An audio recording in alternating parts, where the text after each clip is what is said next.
വളരെ ശ്രദ്ധേയമായ ഹദീസാണ് വായിക്കുന്നത്. സ്വഹീഹ് മുസ്ലിം റിപ്പോർട്ട് ചെയ്ത ഒരു ഹദീസ്. സഅദ് ഇബ്നു അബീ വഖാസ് എന്ന സ്വഹാബിയാണ് ഈ ഹദീസ് ഉദ്ധരിക്കുന്നത്.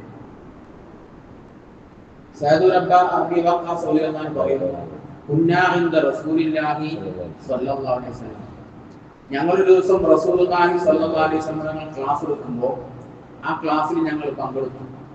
ഞങ്ങൾ ആ ക്ലാസ് ശ്രദ്ധിച്ചുകൊണ്ടിരിക്കുകയായിരുന്നു.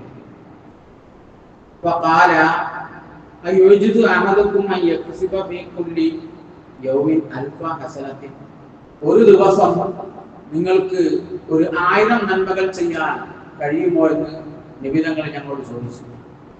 ഒരു ദിവസം 1000 നന്മ, ഒരു 24 മണിക്കൂർ ഒരു ദിവസമുള്ളത്. ആ ദിവസത്തിൽ ഒരു 12 മണിക്കൂർ ഉറങ്ങുകയാണെങ്കിൽ ആ 12 മണിക്കൂർ ഒരു 1000 നന്മകൾ ചെയ്യാൻ കഴിയും. റസൂലുള്ളാഹി എന്നോട് ചോദിച്ചു. ഫസഅലഹു സായിലുൻ മിൻ ജുലസാഇഹി കൈഫ യക്സിബു അൽഫ ഹസനത്തിൻ, എങ്ങനെയാണ് നബിയെ ഒരൊറ്റ ദിവസം കൊണ്ട് 1000 നന്മകൾ ചെയ്യാൻ ഞങ്ങൾക്ക് കഴിയുക എന്നൊരു ചോദ്യകർത്താവ് ചോദിച്ചു. കൂട്ടത്തിലുണ്ടായിരുന്ന ഒരാൾ ചോദിച്ചതാണ്, എങ്ങനെ കഴിയുന്നത് ഒരു 1000 നന്മകൾ ചെയ്യാൻ? അപ്പോൾ നബി തങ്ങൾ പറഞ്ഞു, യുസബ്ബിഹു മിഅത്ത തസ്ബീഹത്തിൻ, ഒരു 100 തസ്ബീഹ് ഒരു ദിവസം ചൊല്ലിയാൽ മതി. നമ്മൾ മാരിബിന്റെ മുമ്പ് ചൊല്ലുന്ന തസ്ബീഹ് ഉണ്ടല്ലോ, സുബ്ഹാനല്ലാഹി വബിഹംദിഹി സുബ്ഹാനല്ലാഹിൽ അലീം വബിഹംദിഹി അസ്തഗ്ഫിറുല്ലാഹ്, അത് കുറച്ച് അധികം നേരത്തെ കൊണ്ടുകൊണ്ട് ഒരുങ്ങി തയ്യാറായിക്കൊണ്ട് ഒരു 100 തസ്ബീഹ് നിങ്ങൾ ചൊല്ലുകയാണെങ്കിൽ 1000 നന്മകൾ ചെയ്ത കൂലി അല്ലാഹു നിങ്ങൾക്ക് രേഖപ്പെടുത്തുമെന്ന് ഹബീബായ നബി സല്ലല്ലാഹു അലൈഹി വസല്ലം പറഞ്ഞു കൊടുക്കുകയാണ്. അൽഫ സത്രിയത്തിൽ മാത്രവുമല്ല, ജീവിതത്തിന്റെ ഏതെല്ലാം നീലമേഖലകളായി 1000 തെറ്റുകൾ ചെയ്തിട്ടുണ്ടോ 1000 തെറ്റുകൾ അല്ലാഹു പുറത്തു കൊടുക്കുന്നു.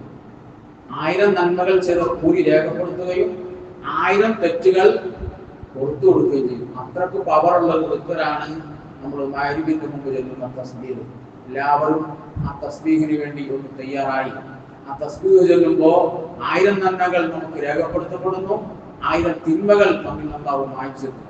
ഇനിയുള്ള കാലങ്ങളെല്ലാം അല്ലാഹുവിന്റെ പൊരുത്തത്തിലായി ജീവിക്കാൻ നമുക്ക് തൗഫീഖ് നൽകി അനുഗ്രഹിക്കട്ടെ. ഒരുപാട് നന്മകൾ ചെയ്ത പ്രതിഫലം അല്ലാഹു നമുക്ക് രേഖപ്പെടുത്തി തരട്ടെ. നമ്മിൽ നിന്ന് മരണപ്പെട്ടു പോയ മാതാപിതാക്കൾ, കൂട്ടുകുടുംബാദികളുടെ ഖബറിലെ ജീവിതം അല്ലാഹു സന്തോഷത്തിലാക്കി കൊടുക്കട്ടെ. ബർസഖിയ ജീവിതം, പരലോക ജീവിതം അല്ലാഹു സന്തോഷത്തിലാക്കി കൊടുക്കട്ടെ. നമ്മിൽ നിന്ന് മരണപ്പെട്ടു പോയ എല്ലാ കൂട്ടുകുടുംബാദികൾക്കും അല്ലാഹു പാപമോചനം നൽകി സ്വർഗപ്രവേശനം നൽകി അനുഗ്രഹിക്കട്ടെ. നമ്മെ പഠിപ്പിച്ച ഉസ്താദുമാർ, ഗുരുദാതന്മാർക്ക് എല്ലാവർക്കും അല്ലാഹു മഗ്ഫിറത്ത്, പാപമോചനം നൽകി സ്വർഗം പ്രദാനം ചെയ്യട്ടെ. നാം ചെയ്യുന്ന എല്ലാ ജോലികളിലും അല്ലാഹു ഐശ്വര്യവും അഭിവൃദ്ധിയും രക്ഷയും നൽകി അനുഗ്രഹിക്കട്ടെ. ഒരു അപകടങ്ങളിലോ ദുർമരണങ്ങളിലോ നാം നമ്മെ പെടുത്താതിരിക്കട്ടെ. ആക്സിഡന്റ് പോലുള്ള ദുർമരണങ്ങളിൽ നിന്നും നമ്മളെ കാത്തു രക്ഷിക്കട്ടെ. ബ്രെയിൻ ട്യൂമർ പോലുള്ള മാരകമായ അസുഖങ്ങളിൽ നിന്ന്, ബുദ്ധിമുട്ടുകളിൽ നിന്നും നമ്മെയും നമ്മുടെ കുടുംബത്തെയും അല്ലാഹു കാത്തു രക്ഷിക്കട്ടെ. എല്ലാവിധ പകർച്ചവ്യാധികളിൽ നിന്നും, മാറാവ്യാധി രോഗങ്ങളിൽ നിന്നും അല്ലാഹു നമ്മെ കാത്തു രക്ഷിക്കട്ടെ. പകർച്ചവ്യാധികളെ കൊണ്ട് പരീക്ഷപ്പെടുന്ന കാലം വരുമ്പോൾ അല്ലാഹു നമ്മെ അതിൽ നിന്ന് കാത്തു രക്ഷിക്കട്ടെ. എല്ലാ പകർച്ചവ്യാധികളെയും തടഞ്ഞു നിർത്തി, എല്ലാ ഇടങ്ങേറും ആഘോര കണ്ണുകളെല്ലാം തടഞ്ഞു നിർത്തി അല്ലാഹു നമ്മെ കാത്തു രക്ഷിക്കട്ടെ. ഇഹവര വിജയികളിൽ നമ്മെയും നമ്മോട് ബന്ധപ്പെട്ട എല്ലാവരെയും അല്ലാഹു ചേർത്തി തരട്ടെ.